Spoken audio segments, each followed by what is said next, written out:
بسم اللہ الرحمن الرحیم۔ السلام علیکم۔ حضرت ابو ہریرہ رضی اللہ تعالی عنہ سے مرفوعاً مروی ہے کہ مسلمانوں کے بچے جنت کے ایک پہاڑ میں ہیں۔ ابراہیم علیہ السلام اور سارہ علیہ السلام ان کی کفالت کر رہے ہیں، یہاں تک کہ قیامت کے دن وہ انہیں ان کے ماں باپ کو واپس کر دیں گے۔ نبی کریم صلی اللہ تعالی علیہ وآلہ وسلم نے فرمایا، اللہ کے راستے میں گزرنے والی ایک صبح یا ایک شام دنیا سے اور جو کچھ دنیا میں ہے سب سے بہتر ہے۔ نبی کریم صلی اللہ تعالی علیہ وآلہ وسلم رمضان کے آخری عشرہ میں اعتکاف کرتے اور فرماتے کہ رمضان کے آخری عشرہ میں شب قدر کو تلاش کرو۔ نبی کریم صلی اللہ تعالی علیہ وآلہ وسلم نے فرمایا، شب قدر کو تلاش کرو۔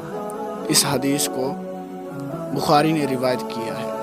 تو دوستو، اللہ تبارک و تعالیٰ سے دعا ہے کہ اللہ رب العزت ہمیں ان احادیث پر عمل کرنے کی توفیق عطا فرمائے۔